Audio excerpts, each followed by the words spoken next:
Et d'abord, je commence par forcément remercier M. David Lisnard d'avoir accepté notre invitation ce soir pour cette 120e rencontre de l'Institut. Depuis, effectivement, maintenant près de 12 ans, tous les mois, nous organisons une rencontre. Et cette fois-ci, donc, c'est la 120e. Donc, on est très heureux de vous accueillir pour ce dialogue sur l'essentiel qui est dédié donc à la subsidiarité, à la question de la subsidiarité. Simplement, en introduction, beaucoup de gens vont poser la question, c'est pourquoi parler de la subsidiarité ce soir et pourquoi ici, donc au Cercle national des armées. Juste pour répondre, le pourquoi du Cercle national des armées comme lieu de rencontre, c'est qu'en fait, il y a 11 ans, avec les fondateurs, on a lancé l'idée de créer l'Institut ici, au 2e étage, dans une petite salle de restaurant. Et donc on est très heureux de se retrouver 11 ans après, ici, avec cette salle des fêtes qui, effectivement, et c'est émouvant de voir maintenant qu'on occupe ce lieu de manière si nombreuse. Voilà. Donc ça, c'est la première chose, pourquoi on est ici, et deuxième, pourquoi on parle de subsidiarité. Très rapidement, l'Institut, il y a un an, a réuni donc l'Assemblée générale de ses membres, et donc les fondateurs et membres du conseil d'administration ont souhaité effectivement engager une nouvelle démarche. L'objectif de cette démarche était effectivement de professionnaliser l'Institut, qui avait fait ses 10 ans, qui avait fêté ses 10 ans, et que voilà, on avait besoin de rentrer dans une nouvelle étape, et c'était effectivement le moment, voilà, était choisi de passer effectivement, de se renouveler et de proposer autre chose. Et c'est ce que nous avons engagé il y a un an exactement, au mois de mai, dans un projet de transformation qui nous a emmenés sur surtout trois chantiers principaux. D'abord, le chantier de l'identité. C'est pour ça qu'on a fait évoluer un peu l'Institut éthique et politique Montalembert est devenu l'Institut éthique et politique. Une visibilité nouvelle, un site internet depuis le mois de septembre nouveau, dans lequel vous pouvez retrouver tout le travail, toute la réflexion et toutes les rencontres, les 120 rencontres dont je vous parlais tout à l'heure.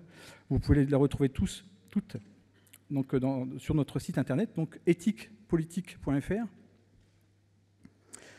Ça, c'était le premier chantier. Le deuxième, c'était la question des moyens, parce que l'objectif de se professionnaliser nécessite des moyens. Donc, on a créé un fonds de dotation. Donc, le fonds de dotation pour une société subsidiaire, qui est présidé par le général Bett, et que je remercie encore pour son soutien. Donc ça, c'était la question des moyens. Et le dernier chantier qu'on a lancé, c'était la question du sens. Historiquement, nous avons engagé notre réflexion autour d'un axe qui était effectivement l'accompagnement du monde politique dans un dialogue à la lumière effectivement de l'enseignement social chrétien. C'était assez porteur, on veut dire, où on a développé beaucoup de réflexions, mais on a voulu vraiment rentrer dans quelque chose de plus précis. Et donc, c'est à la demande de la communauté scientifique, de tous les membres qui travaillent et qui œuvrent au quotidien sur la réflexion, qu'on a lancé effectivement un chantier sur le sens, c'est-à-dire comment se renouveler. Et donc, on a fait des ateliers et on est arrivé en reprenant en fait un appel qu'on avait fait en 2020 dans le Figaro, qui était l'appel donc à une société subsidiaire. Et on s'est rendu compte que la subsidiarité est un sujet effectivement mal connu. C'est pour ça que ce soir, on fait cette rencontre, parce qu'on va, grâce à vous, monsieur le maire, on va pouvoir rentrer dans le sujet, parce que vous êtes un des rares politiques qui en parle. Et c'est pour ça que ça sera d'autant plus intéressant de vous entendre. Donc la subsidiarité, effectivement, est un sujet très méconnu. Et pourtant, je pense que la société française, maintenant, si on parle de refondation politique, on a vraiment besoin. C'est pour ça que ce soir, le dialogue sur l'essentiel qu'on vous propose, c'est penser la subsidiarité pour refonder la politique. Voilà, donc on est arrivé à cette logique, à cette nouvelle raison d'être de l'Institut éthique et politique, qui est effectivement de promouvoir cette vision d'une société subsidiaire, en parlant, en travaillant scientifiquement sur le sens et le contenu, et sa mise en pratique. Et effectivement, là, on a finalisé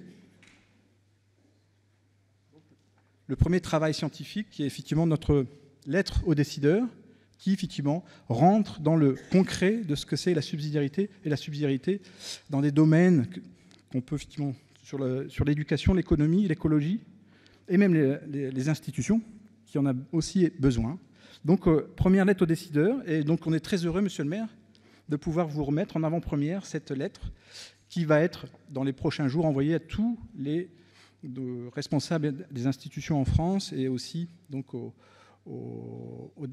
à tous nos élus et parlementaires. Voilà, donc c'est une revue qui trimestriellement sera transmise à tous nos élus et parlementaires et également aux évêques de France. Voilà. Parce que historiquement, c'est ce que nous faisions depuis 2017, et donc on reprend ce travail. Voilà. Donc on va pouvoir vous le remettre. En descendant, je vous le remettrai. Pardon. Allez-y, vous allez pouvoir monter. Merci beaucoup. Et donc, Louis, si tu veux bien, on va pouvoir commencer. Donc, simplement pour vous remercier encore d'être venus si nombreux pour suivre cette conférence, ce 6e dialogue sur l'essentiel, penser la subsidiarité pour refonder la politique. Merci beaucoup et à plus tard.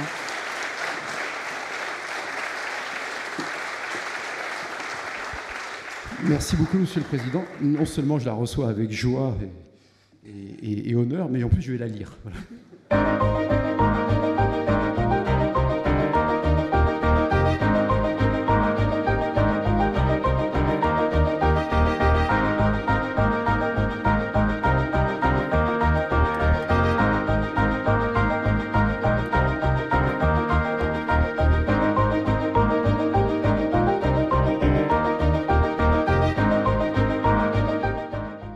Belle question que vous avez souhaité inscrire à l'ordre du jour de cette rencontre, qui est aussi le thème du texte que vous avez publié récemment sur la société subsidiaire, sur la question de la subsidiarité. Il me semble que cette question, effectivement, est centrale. Et donc, j'ai été chargé d'écrire un nouveau texte fondateur. Je l'ai construit en particulier autour de l'idée de subsidiarité, une idée que je partage profondément avec vous.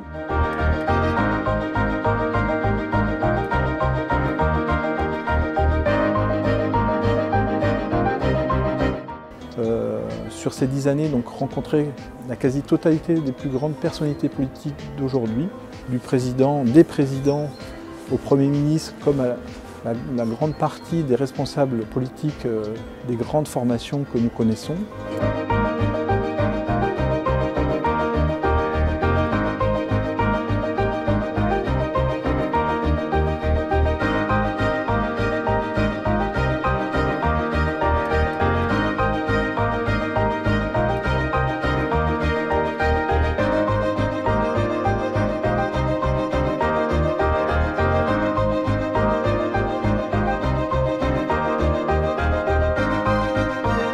Qu'est-ce qu'il y a à la base des désordres du monde? Une crise de la pensée, une ignorance de la pensée, débouchant sur une inconscience totale. Qu'est-ce qui guérit l'humanité? C'est le fait de se mettre à nouveau à penser.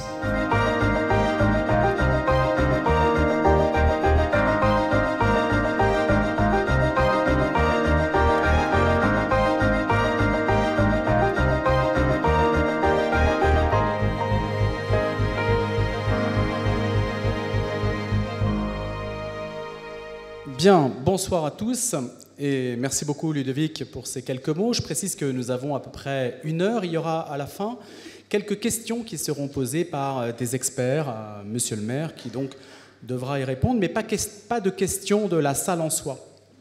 Donc voilà, si vous avez des choses à faire remonter, peut-être que David Lisnard aura à cœur de vous écouter par la suite si jamais il a un petit peu de temps à vous consacrer. Quelques mots de présentation, monsieur le maire. Vous êtes né le 2 février 1969, vous êtes né à Limoges, mais vous avez des racines cannoises, alors je vais peut-être les énoncer brièvement, mais quand même, ça compte, et on sait qu'en qualité d'élu local, c'est extrêmement important, puisque votre arrière-grand-père avait fondé le marché au cœur de Cannes, dans le centre historique de Cannes, et puis vos grands-parents eux-mêmes avaient un hôtel, une pension de famille dans ce quartier historique de Cannes, et puis vous-même, vous avez repris aussi une boutique que vos parents, qui étaient donc commerçants, qui se sont reconvertis après une carrière professionnelle. Votre père a commencé comme footballeur à l'AS Cannes et votre mère était danseuse étoile. Après, se sont reconvertis dans le commerce et ils ont repris une boutique dans le centre de Cannes que vous avez reprise là aussi avant la politique. Et puis le chapitre aussi avant la politique pour vous, si on doit vous qualifier rapidement en quelques mots, c'est qu'après votre service militaire, vous avez été directeur du cabinet à Lons-le-Saunier, je crois, du député-maire de Lons-le-Saunier. C'est là que vous avez fait vos premières armes. Vous êtes ensuite revenu à Cannes, vous avez travaillé à Sophia Antipolis, vous avez fondé une entreprise, un portail numérique pour les très petites entreprises et les PME que vous avez vendu avant donc, de faire de la politique. Les choses commencent brièvement pour vous, on va dire en 2008, lorsque vous vous situez dans le sillage du maire de Cannes, Bernard Brochant. Vous êtes à ce moment-là premier adjoint au maire et vous êtes aussi, je crois, élu conseiller départemental de Cannes-Est, si ma mémoire est bonne. Et puis en 2014 vient le basculement, si on peut dire, dans une plus grande notoriété nationale. Vous êtes élu maire de Cannes à 59% et puis réélu en 2020 à 88,1%, ce qui est quand même un score tout à fait extraordinaire. Et puis vous avez d'autres fonctions. Vous êtes aussi vice-président du conseil départemental. Là aussi, vous avez été réélu en 2021 à quasiment 80%. Et puis, vous occupez aussi les fonctions de président de la communauté d'agglomération Cannes-les-Reims, entre autres mandats locaux que je ne vais pas détailler ici même. Et puis, on peut dire que vos deux piliers d'engagement en tant que maire, c'était la lutte contre l'incivisme et puis la protection du contribuable.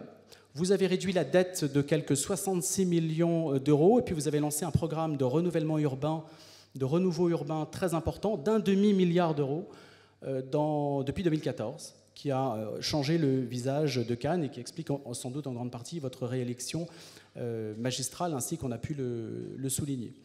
Voilà quels sont donc les éléments qui situent un petit peu votre biographie. Il y aurait d'autres choses à dire. Ce qui est important, peut-être, je voudrais d'abord peut-être qu'on applaudisse Monsieur le maire, puisqu'il le mérite quand même.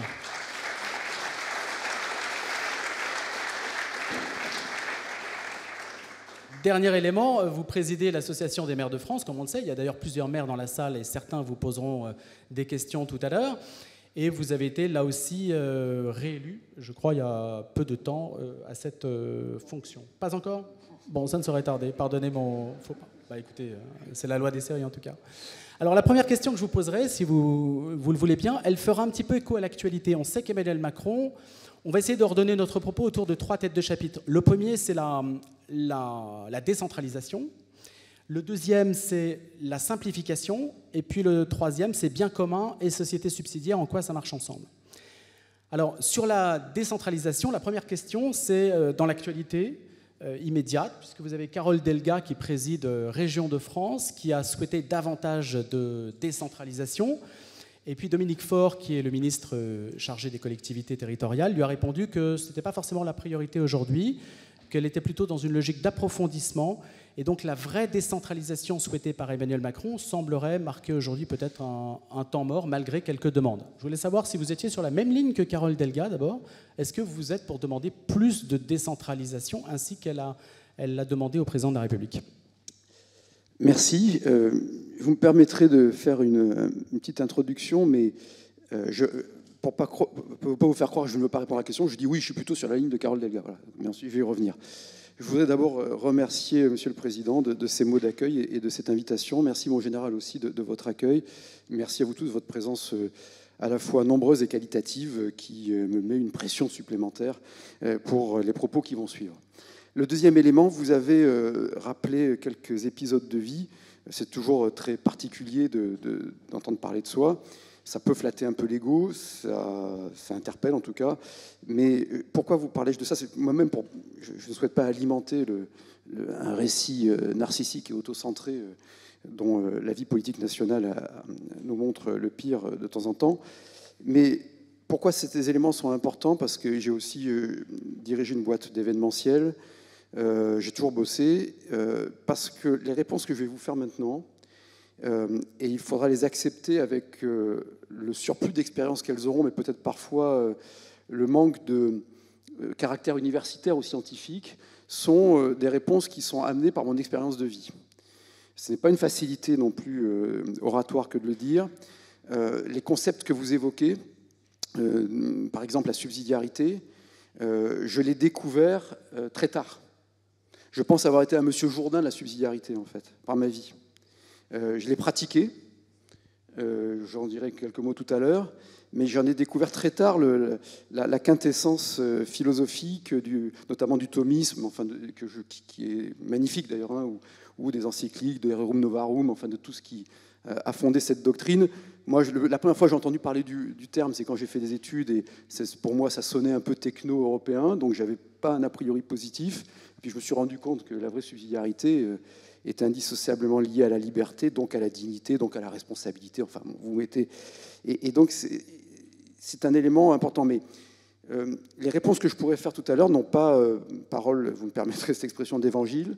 Elles sont le fruit de l'expérience, d'une expérience de commerçant, qui m'a beaucoup enrichi en expérience plus que financièrement, d'une expérience d'ancien salarié aussi, d'ancien dirigeant d'entreprise, et d'une expérience de maire, et j'y vois beaucoup de points de convergence. Et je salue d'ailleurs avec plaisir et intérêt mes collègues maires ici présents, en espérant qu'ils sont adhérents de l'AMF, ce qui est forcément le cas, puisqu'on a 99% des communes de France, et que ce sont des maires avisés. Donc, voilà, tout dans mes réponses sera la traduction d'une volonté, d'abord du fruit de mon expérience, mais aussi d'une volonté de se documenter, d'essayer d'intellectualiser, de donner un sens parfois spirituel ou au moins intellectuel à des expériences de vie en confrontant tout le temps la décision et la documentation. Et c'est ce qui caractérise d'ailleurs, et je termine sur ce propos introductif, mais un maire et un chef d'entreprise, en tout cas de PME, c'est que nous sommes des praticiens et que nous sommes obligés de prendre des décisions qui engagent une responsabilité. Alors quand vous êtes chef d'entreprise, vous engagez votre responsabilité totale, y compris financière, mais le maire engage sa responsabilité pénale, sa responsabilité réputationnelle. C'est un élément quand même très important quand on a un peu d'honneur. Et donc, c'est la prise de décision qui, parfois, précède la conceptualisation. Hein. C'est important de le comprendre. Et c'est ce qui nous rapproche de notions d'ordre spontané, qui sont très peu connues, qui sont pourtant fondamentales dans la vitalité d'une société, qui rencontrent cette notion d'ordre spontané. Moi, ensuite, que j'ai théorisé en lisant Hayek. Mais Hayek, je l'ai lu après avoir pris des décisions, quoi. Vous voyez, qui rencontre tout ce que j'ai pu lire chez Raymond Boudon. Je ne comprends pas qu'on ne rende pas plus hommage à Raymond Boudon en France. Voilà. Et moi, je préfère avoir raison avec Boudon que tort avec Bourdieu. Voilà. Donc, tous ces éléments-là sont au croisement d'expérience et de réflexion, d'interrogation, d'essayer de volonté de m'élever par aussi la lecture, par la rencontre, par l'échange. S'agissant de votre question sur la décentralisation, alors, sans vouloir faire offense à Dominique Faure, qui est une femme très respectable et charmante, hein, je ne pense pas que ce soit elle qui décide des prochaines réformes. Voilà. Je ne pense pas que ce soit un ministre, je pense que c'est le président de la République qui, pour le pire ou pour le meilleur, dans cette hypercentralisation de surcroît jupitérienne, qui décide. Ce que je sais, c'est qu'on ne peut pas en même temps dire qu'on décentralise et puis enlever de l'autonomie locale. Or, aujourd'hui, dans les discours, on a entendu des discours très contradictoires sur la décentralisation, ne serait-ce que lors du dernier congrès des maires en novembre dernier, qui était 2 mois après le discours prononcé par le président de la République dans la Mayenne, certains de mes collègues s'en souviennent, qui reprenait au mot près les résolutions de l'AMF depuis des années. L'Association des maires de France, magnifique association, qui est une institution créée en 1907, reconnue d'intérêt public en 1933, a été fondée pour défendre et promouvoir les libertés locales. Rien que de le dire, ça fait du bien. Défendre et promouvoir les libertés locales. C'est-à-dire la vie, quoi, la vraie vie. Et donc, depuis des années, hein, Jacques Pélissard, avec qui j'ai eu le privilège et l'honneur de travailler, puis François Baroin, qui avait qui a toujours énormément de charisme et une dimension nationale, hein, une notoriété, une facilité d'élocution, etc. Tous, et moi, portons un appel de façon transpartisane, toute tendance politique confondue, toute origine géographique, toute typologie de commune, à la liberté locale, donc à la responsabilité. Et cela a été balayé d'un revers de main dans la première partie du premier quinquennat du président de la République. Puis il y a eu les Gilets jaunes, et on est passé de « balance ton maire ». Vous vous souvenez de ce hashtag, mes collègues s'en souviennent, « balance ton maire ». Donc le maire, c'est forcément un clientéliste, ça existe, hein, les clientélistes. C'est forcément un mauvais gestionnaire, ça existe aussi. Et je vous dirai en quoi c'est le pire des systèmes après tous les autres, le système communal, comme la démocratie. C'est forcément un mec qui est, enfin, ou une femme obsédée par l'inauguration de ronds-points. J'ai une rond-pointophobie en France, qui est assez étonnante, comme si les maires étaient... En plus, finalement, on fait très peu de ronds-points, hein, moins que d'autres services d'ailleurs. Combien en avez-vous fait des ronds-points? Mais je ne sais pas, parce que quand on aime, on ne compte pas, mais bon, je ne pense pas que le rond-point, c'est l'alpha et l'oméga de la vie politique. Mais le rond-point a eu un rôle, puisque c'est là que se sont retrouvés les Gilets jaunes. Hein, comme David Goodhart a très bien théorisé, hein, toutes ces personnes qui se sentent exclues. Bon. Et donc le rond-point symbolisait finalement une société qui tourne en rond, de déterminisme social absolu, entretenu au nom de l'égalitarisme, qui est le mal pour moi absolu. C'est l'égalitarisme qui crée l'injustice et le déterminisme social. J'essaie de faire passer ces idées-là, pas évident. Ça, à l'AMF, j'ai plus de mal. Et auprès de certains de mes collègues.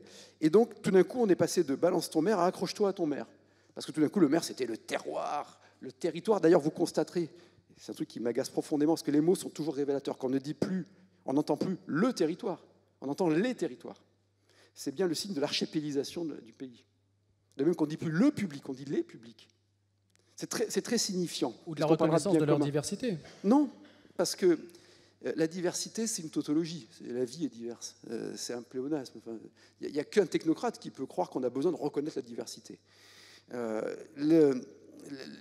La diversité, c'est la vie, l'individu, et heureusement, on le voit bien dans nos familles, deux enfants élevés de la même façon n'auront pas les mêmes comportements. Il y a une part d'acquis, il y a une part d'inné. Bon, tout ça, c'est des vieux débats. Bon. Donc la diversité, elle est la vie. La vie qui n'est plus diversité, en tout cas, c'est pas une vie humaine sans diversité. Et c'est très révélateur, c'est-à-dire que comme on n'a plus d'aménagement du territoire, comme le territoire n'est plus aménagé, eh bien on a les territoires. Voilà, je lance comme ça quelques pistes de réflexion. Et pour revenir à votre question, donc tout d'un coup les maires étaient devenus à nouveau l'incarnation du terroir, de l'authenticité, etc. Nous on trouve ça très bien, on était contents. Bon. Et puis bon, puis après on passe à autre chose, il y a le Covid. Donc on surjoue la guerre, on amplifie l'infantilisation, et puis avec une élection présidentielle et les élections législatives qui ont été quand même extrêmement atrophiées sur le plan du débat, hein, et c'est tout le problème actuel, c'est ce manque de débat. Quand on manque de débat avant les élections, on manque forcément d'autorité après les élections. C'est assez symétrique. Et le président de la République, qui, au moment du Congrès, donc, dit à Versailles, à l'Élysée, la décentralisation n'a jamais réglé aucun problème, c'est dans son discours officiel, il est encore en ligne, mais après avoir dit, il est temps de relancer, 40 ans après les lois Defferre, une vraie décentralisation avec de vrais transferts de compétences et de vrais financements, ce qui nous allait très bien. Donc aujourd'hui, pour répondre à votre question, nul ne sait ce que deviendra la proposition de l'exécutif sur la décentralisation. Ce terme même de décentralisation, nous, on le fait nôtre, mais moi, je ne l'ai jamais beaucoup aimé. Je préfère nettement subsidiarité, pour plein de raisons qu'on pourra évoquer. Mais en toute hypothèse, pour revenir à des choses plus pragmatiques, il faut bien comprendre qu'au moment où on parle de décentralisation, en réalité, depuis, et ce n'est pas propre à cet exécutif, depuis une vingtaine d'années, gauche, droite, centre, en même temps, tout ça, il y a une recentralisation, il y a une tutélisation, mais qui est à la fois financière et juridique. Financière, puisque, en tant que maire, moi, je veux rendre des comptes sur ma politique fiscale. Or, aujourd'hui, on nous met sous perfusion de l'État, et après, on s'étonne que les maires disent « Attendez, vous nous devez tant », puisque c'était un engagement de l'État, et ça, je peux vous le décrire de façon très sourcée, très chiffrée, à la fois pourquoi et comment les finances locales, même avec le millefeuille, ne sont pas un problème, je peux vous le démontrer. Ne sont pas un problème, qu'est-ce que ça veut dire? Pour les comptes publics. Alors, et pourtant, les comptes publics sont un problème en France, allez, majeur, colossal. Donnez-nous justement et deuxièmement, en quoi il y a eu aussi une recentralisation juridico-administrative et dans vos communes. Et d'ailleurs, je vous invite, mes chers collègues, à regarder l'article 7 du projet de loi Industrie verte, qui nous privera, une fois de plus, du droit de l'urbanisme, puisque une industrie décidée par des sachants de l'État, lorsqu'elle sera catégorisée verte, échappera à tout pouvoir d'urbanisme du maire. Donc, le maire ne peut pas s'opposer à une éolienne sur sa commune, ou à autre chose, mais en revanche, se voit refuser un panneau solaire sur sa mairie parce que vous êtes à moins de 500 mètres d'un monument historique. C'est ça, la France. Et pour revenir à la partie financière, je vous donne quelques chiffres. Donc, les comptes publics sont aujourd'hui au cœur du mal français. On ne peut pas être libre, indépendant et souverain lorsqu'on se met en dépendance des marchés financiers. Et les mêmes, d'ailleurs, qui haïssent les marchés financiers sont ceux qui voudraient toujours nous amener au laxisme de la dépendance aux marchés financiers. J'ai jamais compris ce paradoxe. Si tu les hais, vis pas avec eux, quoi. Bon.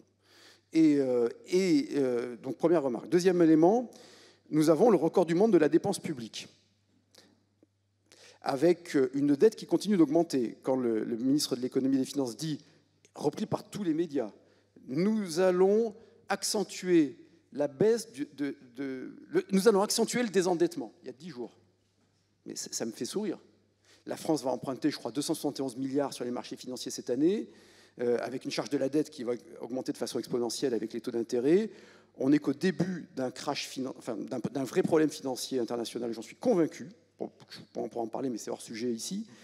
Et donc, on est dans cette dépendance. Et quand vous regardez le record de la dépense publique, on est entre 55 et 60% du PIB selon les millésimes, 58% cette année, avec une dette qui continue d'augmenter malgré le record de l'OCDE des prélèvements obligatoires, impôts et charges, et notamment sur le système social.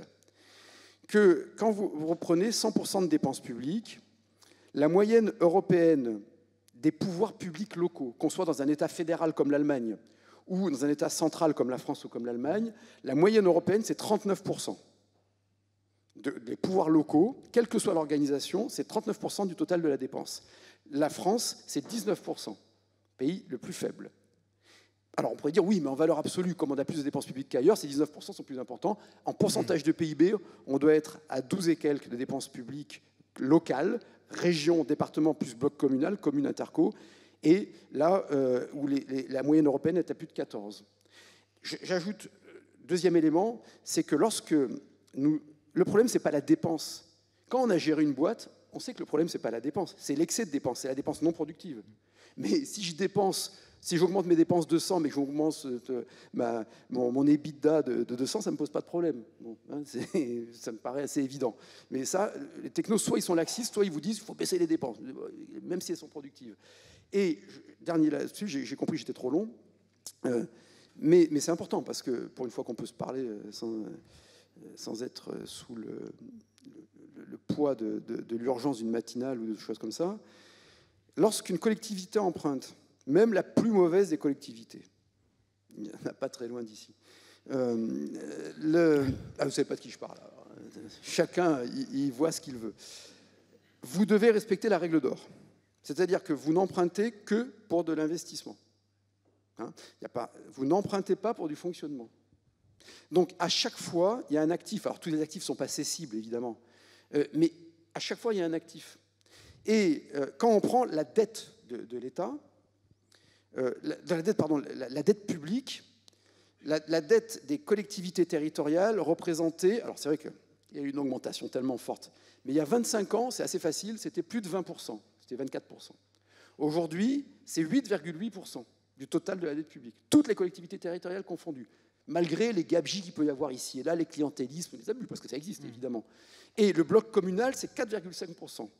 Avec ces 4,5% du total de la dette, tous sur l'investissement, et avec ces 19% du total de la dépense, investissement, fonctionnement, représenté par les collectivités territoriales, nous représentons presque 75% de l'investissement public. Et c'est en cela que nous jouons un rôle aussi contracyclique, très important. Donc, aujourd'hui, l'enjeu pour nous, c'est de retrouver de la liberté d'action par la décentralisation, de la capacité d'action financière et juridique, y compris de préserver de la capacité d'autofinancement, parce que comment on arrive à baisser la dette en préservant les contribuables et en investissant, c'est par la capacité d'autofinancement. Donc en faisant des plans CAPEX, des choses qu'on fait dans certaines collectivités. Moi, j'en suis à mon 2e plan CAPEX dans ma mairie. Donc ça veut dire, David Lisnard, qu'en fait, plus de subsidiarité, ça veut dire plus de capacité à pouvoir investir, avoir une marge de manœuvre financière. Ça veut dire plus de responsabilité, donc plus de démocratie. Si demain, enfin, vous comprenez bien que l'État a décidé tout d'un coup de supprimer la taxe d'habitation, ce que personne ne demandait. 22 milliards sur les résidences principales. Mais comme en face, on ne supprime pas les 22 milliards d'écoles. Au contraire, on nous dit qu'il faut faire des écoles et les mettre aux normes thermiques et compagnie. On voit bien qu'il y a plus l'État prélève, moins il y a de régaliens. La faillite régalienne est une évidence qui saute aux yeux. En tout cas, la défaillance, faillite, pardonnez-moi, est excessif et donc n'est pas juste, et injuste même. Donc, si vous voulez, ce que l'on souhaite, je crois, parler au nom des maires, en tout cas c'est les positions unanimes, c'est rendre des comptes. Pour rendre des comptes, il faut être responsable. Et pour être responsable, il faut être libre. Et il faut qu'on en finisse avec un État qui, au fur et à mesure qu'il devient impuissant a posteriori pour sanctionner ceux qui abusent, multiplie a priori les entraves à ceux qui usent, hein, pour faire une rime un peu pauvre. C'est-à-dire que on est passé d'un régime de liberté et de responsabilité à un régime d'autorisation. C'est très important. Ce n'est pas une vue de l'esprit, ce n'est pas un effet de manche, ce n'est pas un effet de langage. Il y a 20 ans, lorsqu'on lançait un projet local, on regardait ce qui était interdit. Maintenant, lorsqu'on lance un projet local, on regarde ce qui est autorisé. Ça change tout. Quand vous dites donc décentralisation, donc marge de manœuvre financière, capacité à mieux gérer, vous estimez en fait que l'argent est mieux géré quand il l'est localement, quand on peut rendre des comptes localement à des personnes qui vous ont élu, que quand il l'est par l'État central? Je dis que quand localement vous levez des impôts, que vous rendez des comptes sur ces impôts, ben vous incitez à un renouveau civique. Et que ce renouveau civique incite à... La démocratie, c'est des règles et une praxis.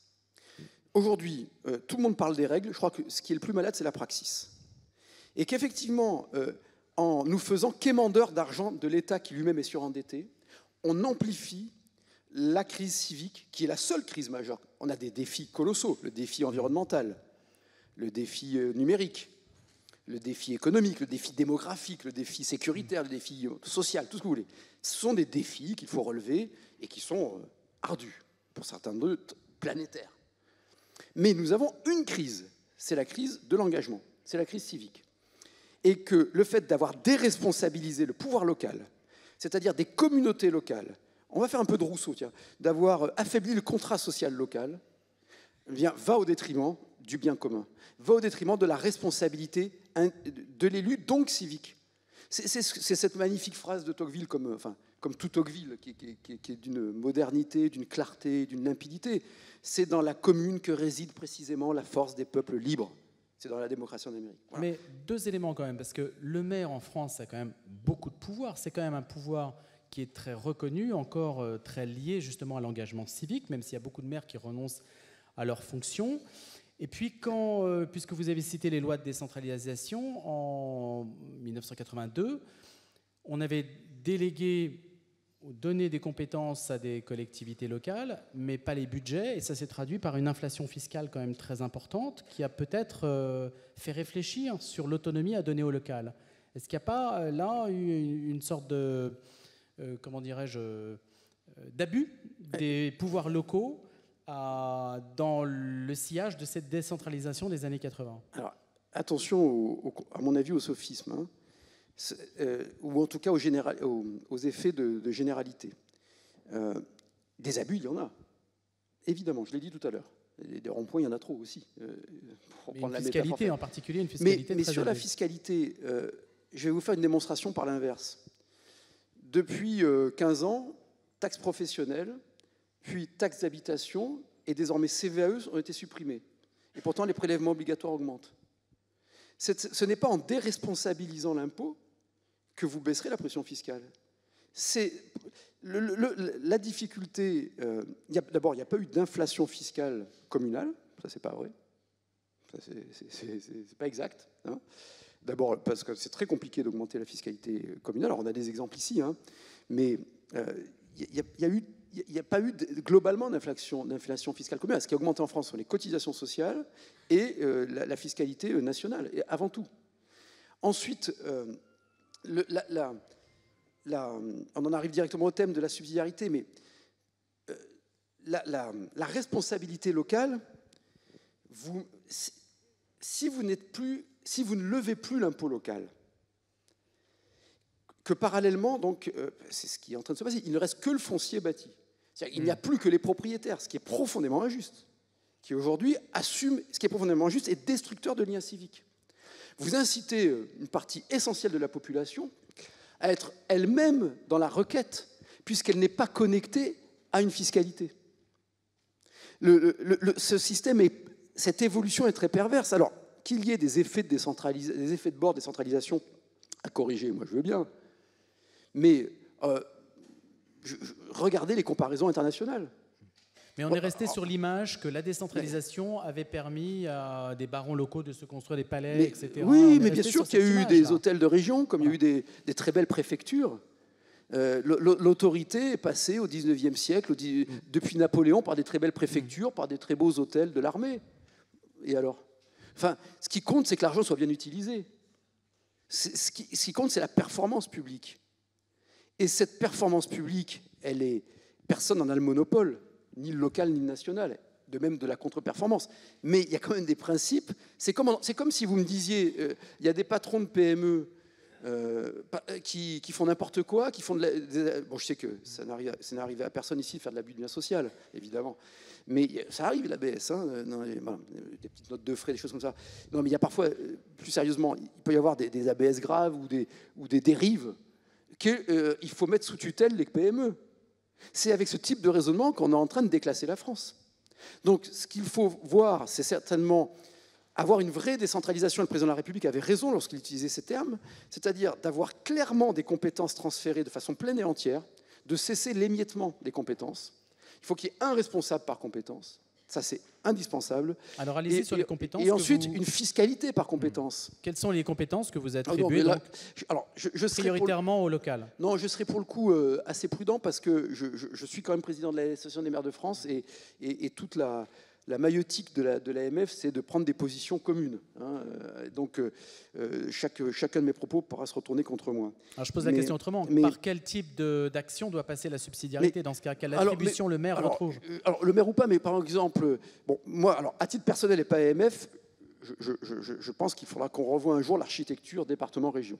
Hein. Je pense qu'il faudra qu'il y ait un bloc de grands départements, selon la carte de Michel Debré, voilà, qu'il avait faite, qui n'est jamais passée, et un bloc communal. Voilà. Je pense que c'est vraiment les deux piliers, en restant dans un État central, un État-nation, mais je propose, deuxièmement, alors ça c'est une position que l'AMF a prise aujourd'hui, qui est quand même une grande... Je suis contre la différenciation.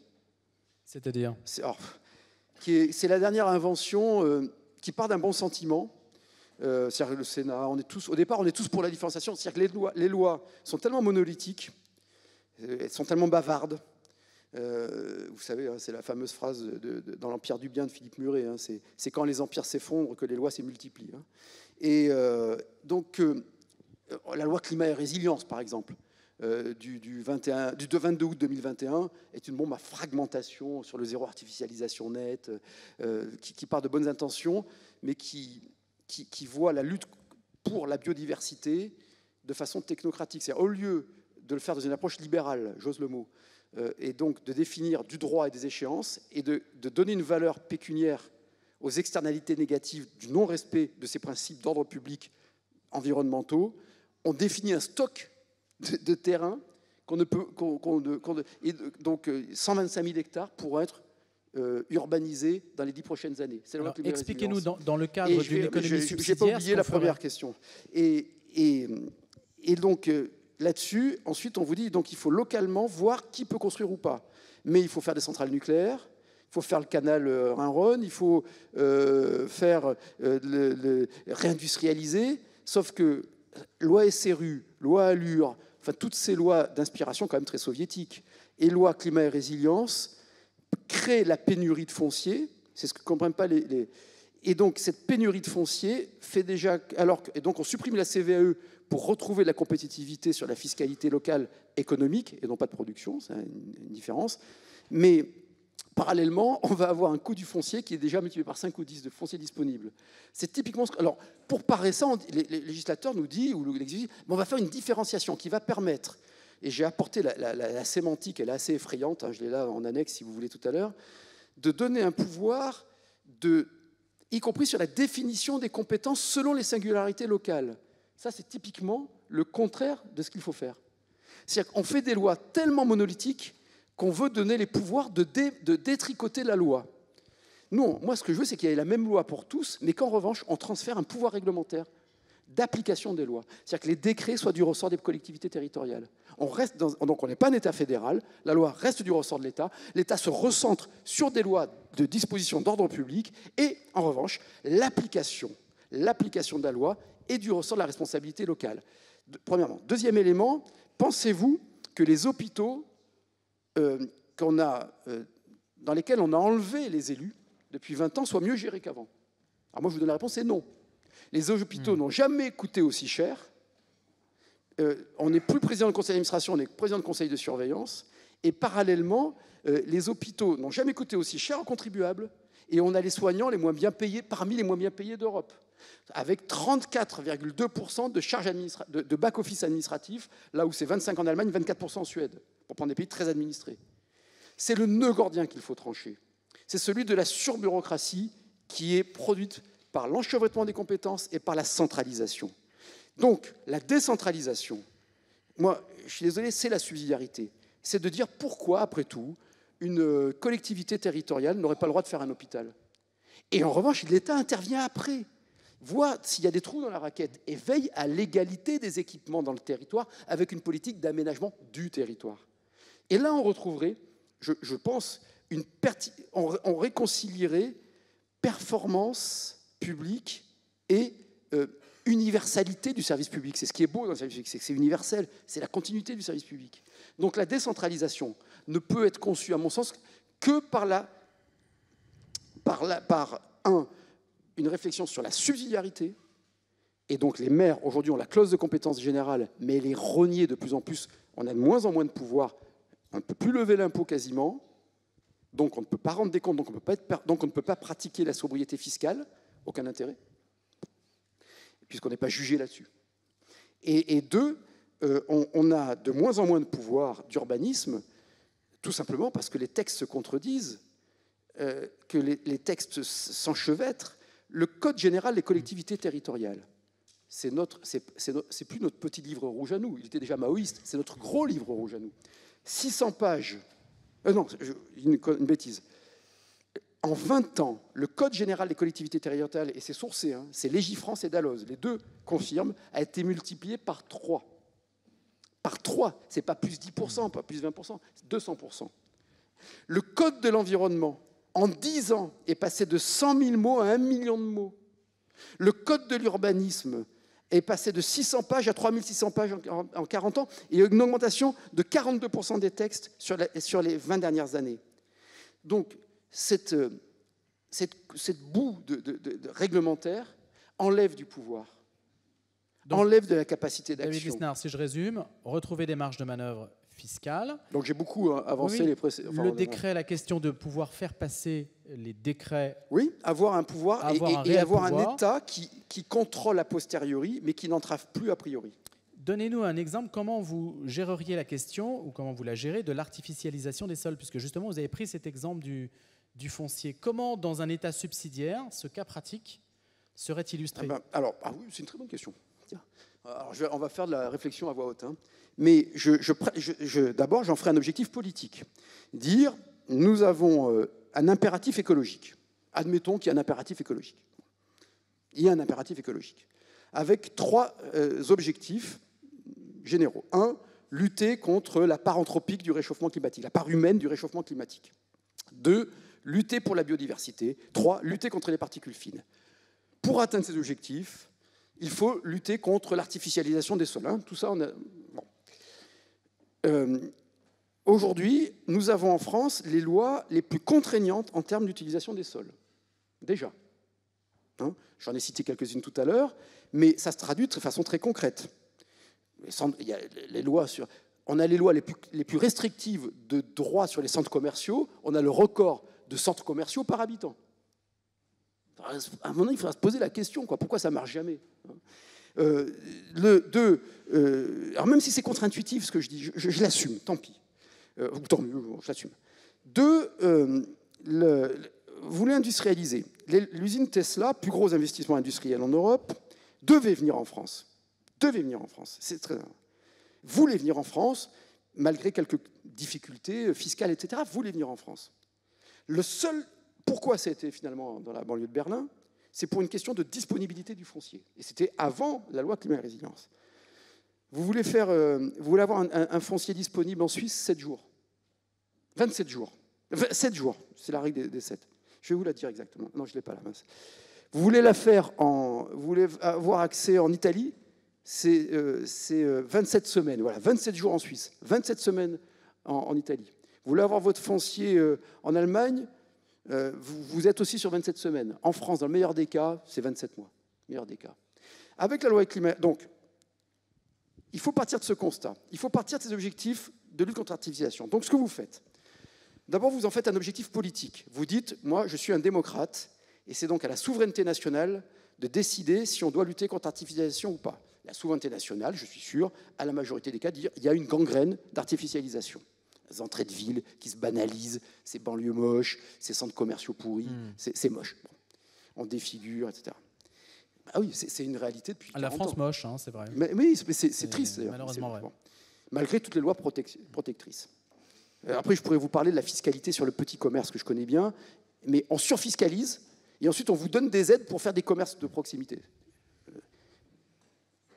C'est le socialisme. Et c'est vachement bien fait, Cœur de Ville, c'est très bien fait.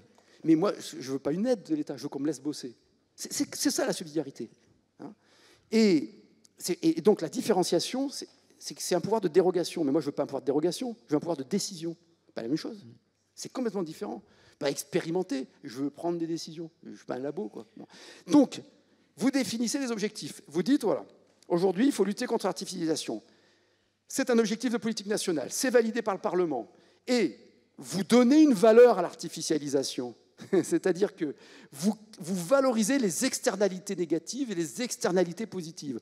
Vous en faites un objectif de droit commun, inscrit dans la loi, sur tout le territoire national, de façon puissante, avec des seules dérogations peut-être pour les Outre-mer, la Guyane, où c'est tellement absurde de parler de ça en Guyane.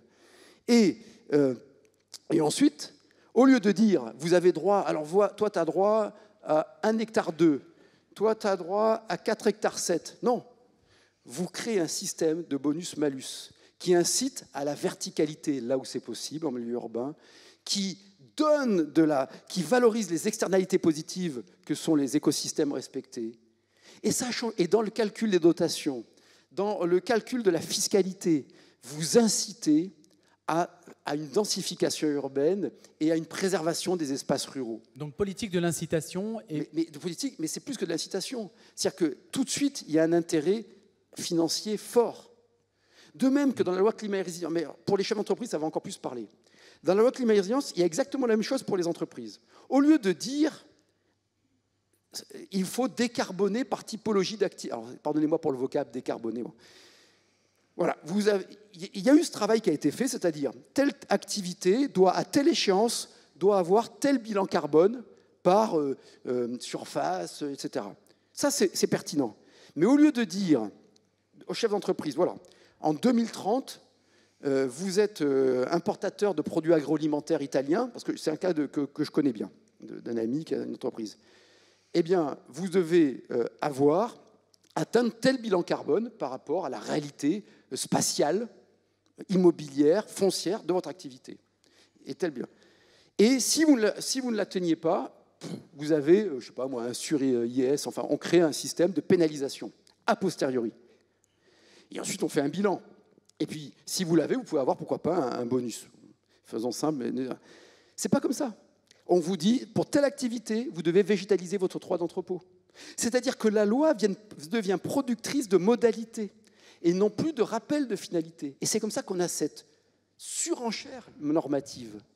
Donc, pour répondre à votre question, on définit des objectifs clairs et nets, nationaux par activité, la lutte contre l'artificialisation des sols, carbonation de l'économie, etc. On met des délais, en fait, on applique une politique libérale qui passe par une économie sociale, écologique. Voilà. Le principe pollueur-payeur vous convient, vous? Ah mais carrément, complètement. Le principe pollueur-payeur est une très belle... alors c'est ancien, mais la première traduction législative du principe pollueur-payeur, c'est dans la loi de décembre 1964 sur l'eau. Grande loi de cette grande époque du gaullisme, dans la foulée de Rueff, etc. Et oui, parce que c'est un principe de responsabilité. Et ça, la pollution, on la constate. Et on sanctionne celui qui pollue, et on le fait savoir. Maintenant, ça peut être aussi considéré comme un droit à polluer. Finalement, je paye une taxe. Je non. garde mes habitudes, mes mauvaises habitudes, mais je continue. Ça veut dire que la taxe est mal faite. Je me laisse C'est-à-dire qu'elle n'est pas assez dissuasive. Parce qu'aujourd'hui, ce n'est pas comme ça que ça se passe. Aujourd'hui, vous avez la DREAL. Et c'est pour ça que la décentralisation est forcément liée à la déconcentration de l'État. Il faut revoir de fond en comble l'organisation des services publics locaux de l'État. Aujourd'hui, on nous a expliqué il y a des années qu'il fallait fermer des sous-préfectures. Les mêmes sachants vous expliquez qu'il fallait fermer des sous-préfectures. Puis maintenant, les mêmes sachants vous expliquent qu'il faut ouvrir des sous-préfectures. On vient de nous annoncer, donc nous, on regarde ça. Hein, bon. Mais c'est des couloirs vides. Ce qu'il faut, c'est qu'il y ait des responsables. Un DREAL aujourd'hui, Direction régionale de l'environnement, pour simplifier. C'est une direction régionale totalement désincarnée, qui ne rend compte à personne. Qui ne rend compte...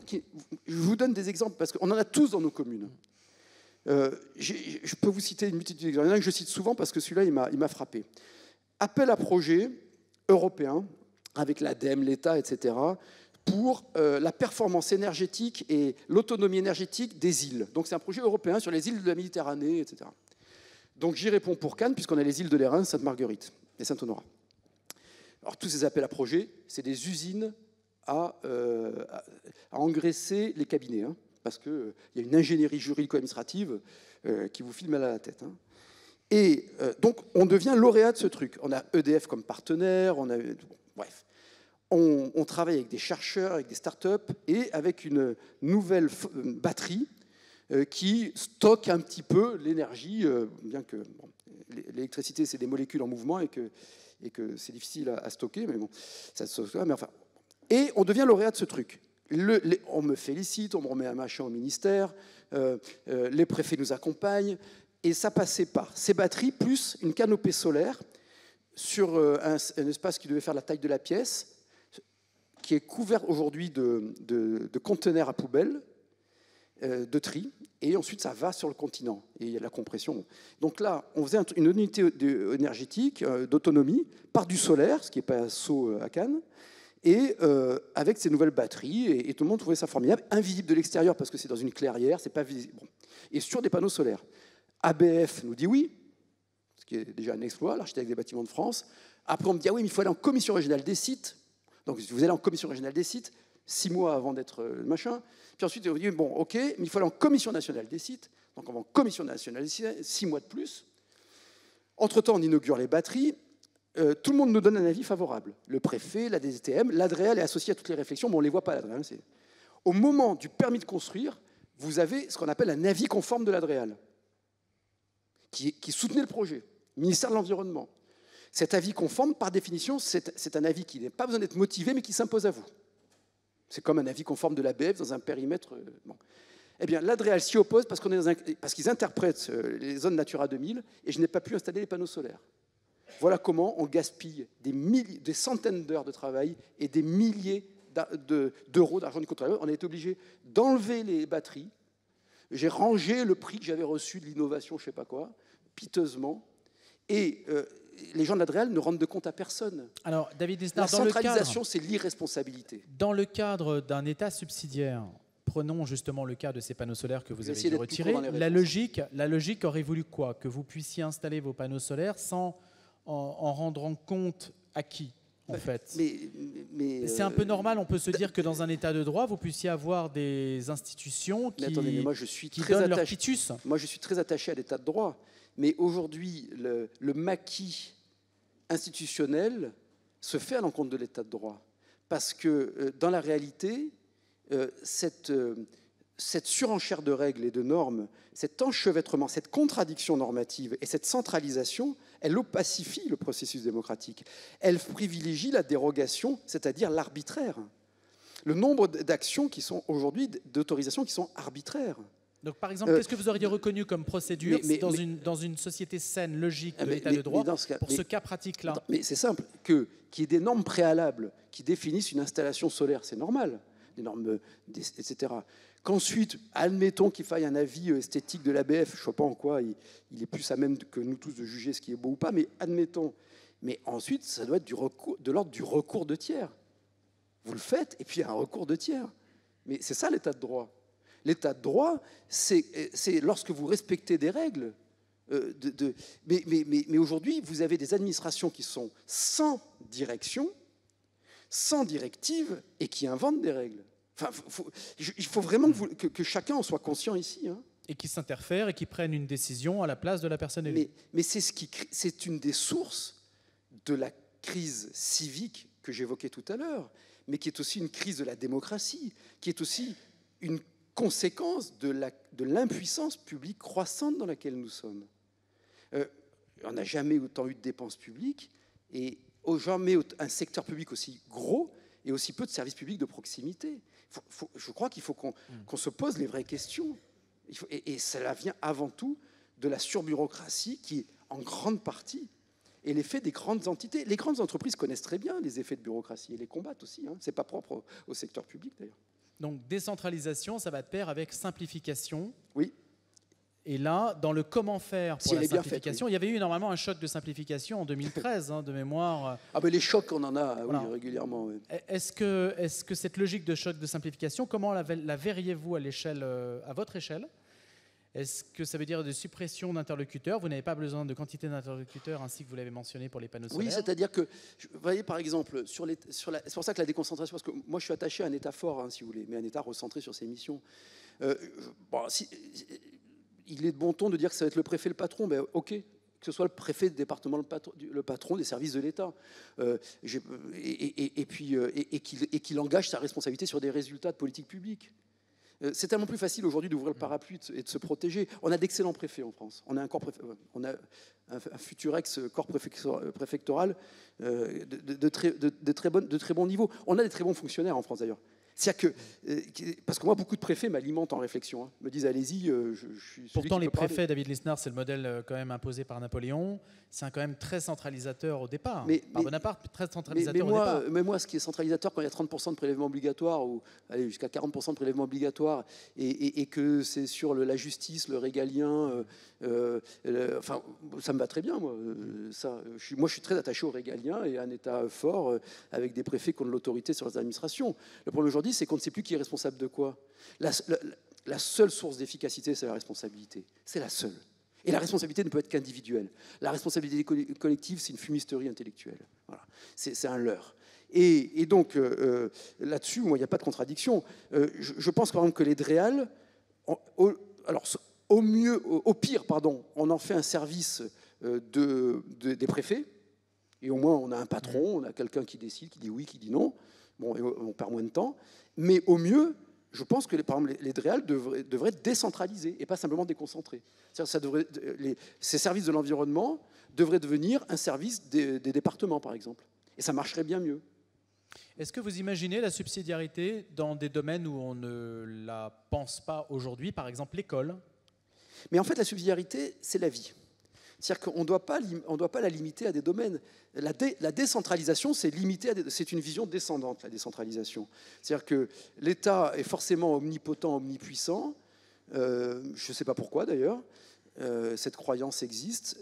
Vous savez, et si j'utilise le mot de croyance, ce n'est pas des digressions, hein, c'est pour préciser la pensée. J'espère que ce n'est pas des divagations, en tout cas. Digressions, peut-être. Mais regardez même cette expression d'État-providence. La providence, c'est Dieu, quoi. Donc, comment voulez-vous qu'on ait une relation normale à l'État si on pense que c'est la providence? Je ferme la parenthèse. Mais c'est une vraie réflexion qui est liée directement. Donc, la décentralisation, c'est de dire, bon, allez, on gouverne bien de loin, mais on analyse bien de près, donc il faut donner des compétences les écoles, à part à Marseille, puisqu'on a vu qu'elles s'effondraient, mais enfin qu'elles étaient en mauvais état, pardon, mais les écoles sont en bien meilleur état depuis qu'elles ont été confiées aux communes. Mais en bien, alors on pourra toujours sortir un contre-exemple, mais c'est une réalité évidente. Mais est-ce qu'on peut imaginer que les professeurs soient payés par les communes, etc., qu'on aille Oui, plus oui, loin mais- là-dedans? Bon, moi, je vais bien plus loin sur Payés l'éducation. par la région. Je vais vous dire jusqu'où je vais. Si on peut parler de subsidiarité pour de bon, là, dans oui. le cœur, bon, je vais y venir. Donc, je vais vous dire, parce que la subsidiarité, c'est pas que les pouvoirs publics, c'est avant tout l'individu. C'est aussi la subsidiarité horizontale, avant de parler de la subsidiarité verticale. Donc, décentralisation, c'est l'État consent à laisser des pouvoirs aux collectivités territoriales et les moyens qui vont avec. Décentralisation, c'est déjà bien. La subsidiarité, c'est autre chose. C'est l'ordre spontané, c'est la vie. C'est-à-dire que, et c'est là qu'on en arrive à la vraie définition, chacun doit essayer de faire sa vie, de régler ses problèmes lui-même. Il faut en faire aujourd'hui un mantra politique. Parce qu'autrement, enfin, moi je suis désolé, mais la puissance publique n'a pas à s'occuper des règles menstruelles, là, de la précarité menstruelle, des préservatifs pour les ados, c'est de l'ordre de la responsabilité, de la dignité individuelle. Que l'État informe, qu'on explique les risques et tout, c'est normal, mais ça n'en finira jamais. Il y a un truc qui m'a beaucoup choqué la semaine dernière, il y a le plan, alors il y a des plans, chaque jour il y a un plan. Alors, il y a eu le plan handicap, il y a eu le plan lycée, il y a eu le plan eau, il y a eu le plan vélo, il y a eu le machin. Bon, à chaque fois 1 milliard, parce que l'unité maintenant c'est le milliard. Hein. Et après on vous dit qu'il faut vraiment redresser les comptes publics. Et petite contradiction quand même. Et donc il y a eu le plan lycée professionnel. Le président de la République a dit nous allons rémunérer, je crois 50 € les stages pour des gamins qui ont 15 ans. Je trouve ça très grave. D'abord parce que l'État, j'avais compris qu'il avait moins d'argent à dépenser. Et deuxièmement, autant il faut rémunérer les apprentis parce que c'est un contrat de travail. En revanche, un stage, de rémunérer quelqu'un pour recevoir une instruction, c'est une fois de plus du mauvais consumérisme pour le coup. Vous voyez, et c'est une fois de plus du délitement civique. Donc la subsidiarité, avant de parler de subsidiarité verticale, on oublie que la subsidiarité, elle est horizontale. C'est-à-dire que la subsidiarité, c'est la condition de sa propre dignité. C'est que face à une problématique, on essaie de régler le problème soi-même. Et puis que quand on n'arrive pas à régler le problème soi-même, il y a des champs de solidarité. Et la solidarité, c'est un joli mot qui va avec la subsidiarité. Hein, liberté, la matrice de tout, c'est la liberté. Si je ne suis pas libre, je ne suis pas responsable. Si je ne suis pas responsable, je ne suis pas digne. 1. 2, on ne peut pas tout faire soi-même. On a des difficultés. Eh bien, il y a la solidarité familiale, solidarité associative. Tout ce que Laetitia Stroche-Bonnard, qui mérite d'être lu, appelle ces communautés d'expérience. C'est Pierre Manant qui parle de ça aussi. Ces communautés d'expérience. Et qui sont ce qu'on appelle la société civile. David Cameron l'avait pressenti avec son concept de Big Society. C'est vraiment intéressant. Et je trouve qu'on a besoin, on est capable en France de le faire, contrairement à ce que tout le monde nous dit. Il n'y a pas un gène de l'étatisme. Et ensuite, alors je sais que je vais être interpellé là-dessus après, enfin j'imagine. Parce que, il n'y a pas de gène, mais il y a une histoire. Oui, il y a une histoire, mais il y a aussi plein d'histoires de solidarité locale, d'initiatives locales. On est un grand pays d'entrepreneurs. Il y a un besoin entrepreneurial, un besoin d'émancipation, une aspiration à la liberté qui est très puissante en France. Beaucoup plus qu'on ne le dit. Et chez tout le monde, y compris les gens qui viennent de l'immigration, qui ont envie de s'en sortir par eux-mêmes. Donc la subsidiarité, c'est d'abord ça. Puis ensuite, on va voir la puissance publique. Et d'abord, on va voir la commune, le maire. Voilà. Et puis ensuite, si on n'arrive pas à régler le problème communal, on essaie à l'interco. Puis c'est ça la subsidiarité. Et on remonte à l'échelon le plus élevé jusqu'à l'Europe. Dans l'esprit subsidiaire, est-ce que vous êtes favorable au système des péréquations horizontale et verticale? Horizontale, l'aide des communes riches vers les communes pauvres. Et puis verticale, c'est la dotation de l'État aux communes. En règle générale, est-ce que vous seriez pour supprimer le système des péréquations en vous disant finalement c'est un biais et il faut supprimer tout ça? Et est-ce que vous êtes aussi pour laisser plus de marge, de liberté, par exemple sur les logements sociaux? Est-ce qu'une commune doit avoir la totale liberté de fixer son quota de logements sociaux? Est-ce qu'il faut même des quotas, d'ailleurs? Et est-ce qu'il faut même des logements sociaux? Alors, sur la deuxième question, je ferai plein de digressions. Sur la première, je vais être rapide. Je vais essayer je suis contre la péréquation horizontale, qui est une invention, d'ailleurs, de la droite, sous le quinquennat de Nicolas Sarkozy. Et pour ce qu'on appelle la péréquation verticale, c'est-à-dire une solidarité nationale, à condition qu'elle ne soit pas une prime à la mauvaise gestion. Et c'est toute la difficulté. Quelle est la part de subi? Parce que moi, je suis maire de Cannes. Alors l'extérieur dit « Ah oui, mais maire de Cannes, c'est facile ». Donc je suis obligé à chaque fois de rappeler la réalité d'une commune. D'abord, il n'y a aucune commune qui est facile. Et puis à Cannes, je le rappelle, on n'a pas de puits de pétrole. Hein. On n'a pas d'usine. C'est une ville qui historiquement est pauvre, parce que c'est toujours la plus grande prud'homie de pêche professionnelle des Alpes-Maritimes et du Var. 33 pêcheurs professionnels, qui sont des gens de faible revenu, et qui a attiré de la gentry mondiale au XXe siècle, puis beaucoup d'immigration pauvre. Donc on a un taux de pauvreté qui n'est pas le plus élevé, mais qui est de presque 21%. Alors c'est par rapport au revenu médian, qui est là aussi un petit artefact. Enfin, mais la moyenne française, c'est 13,8. Donc on est nettement au-dessus de la moyenne française en taux de pauvreté. Je suis bien supérieur à Paris. Je suis bien supérieur à Paris-Ouest. Hein. Tout ce qui est Paris-Ouest, c'est 6% de pauvreté. Et avec des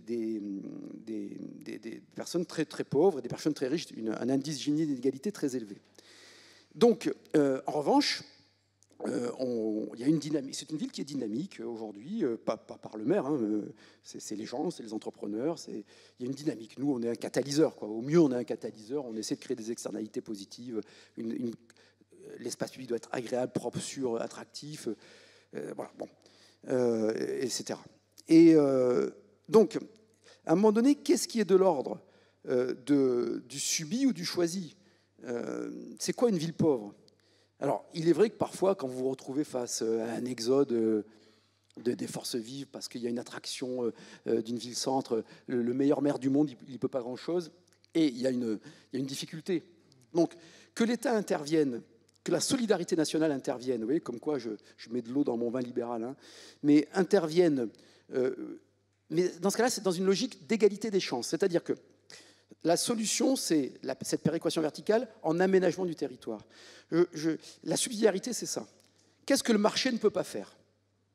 Ah, ça, le marché ne peut pas le faire. Donc, c'est à la puissance publique de le faire.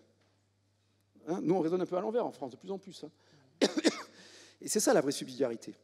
Et donc, et ensuite, par exemple, veiller à des vrais trains qui arrivent à la vraie heure, ça, je pense que l'État doit y veiller quelque part. Ce qui peut passer par la concurrence. Et par des opérateurs privés. Hein, mais veiller à ce qu'il y ait le très haut débit sur tout le territoire national, et pas que par de la fibre, mais aussi du satellitaire, ce qui nécessite d'éviter le capitalisme de connivence, qui est un fléau en France. Et je sortirai des papiers là-dessus prochainement, m'attaquer un peu à une certaine forme de patronat en France, et de capitalisme, de connivence, qui va à l'encontre de mes idées libérales. Ça, c'est le rôle de l'État. Donc, et à un moment donné, d'intervenir en dernier assureur, quoi. Notion à prendre avec des pincettes. Mais oui, donc je suis favorable à ça. Et les logements sociaux? Sur le logement social, le problème, c'est que, c'est là où je voulais en venir, c'est que, là aussi c'est contre-intuitif ce que je vais dire, mais tout a été fait pour flinguer le marché. Donc, toutes ces lois de bonnes intentions, c'est nous qui avons le plus de logements sociaux au monde par rapport à la population. Et pourtant, on a une crise du logement qui n'est pas propre à la France, hein, qui est vraie dans beaucoup de pays, mais qui est très sévère en France. Et le plus grave, c'est que pour vouloir développer des logements sociaux, on est en train de priver les classes moyennes d'accès au logement. Il faut l'avoir à l'esprit, ça.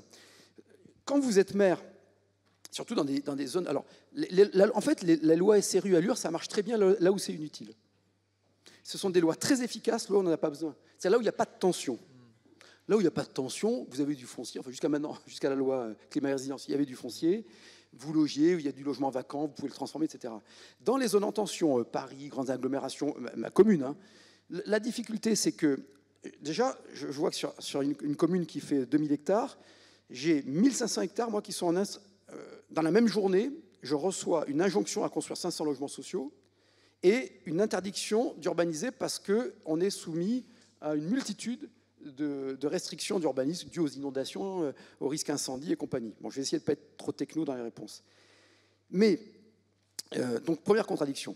Deuxièmement, j'ai la commune qui a le plus fort taux de logements sociaux de toutes les communes de plus de 15 000 habitants des Alpes-Maritimes et de toutes les communes littorales azuréennes. Mais je ne suis pas au seuil SRU. Mais Cannes, c'est 17,46 maintenant. Nice, c'est 13. Antibes, ça doit être 8.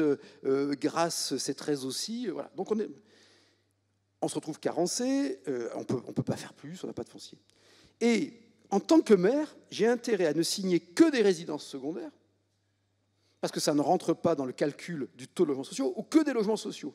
Donc le rare foncier qui est disponible, Celui qui est très cher, c'est les résidences secondaires, c'est les seuls qui peuvent se les payer.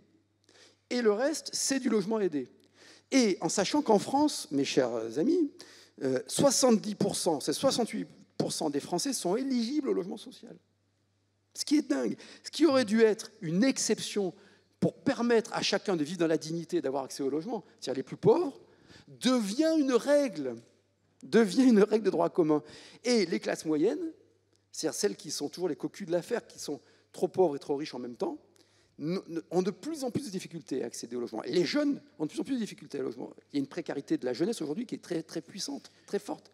Donc, c'est pas une façon de ne pas vous répondre, mais il faut mais bien votre comprendre. préconisation, qu'est-ce que ce serait alors dans un État subsidiaire? C'est laisser le marché justement faire sur celui du logement? Je me dis que si on incitait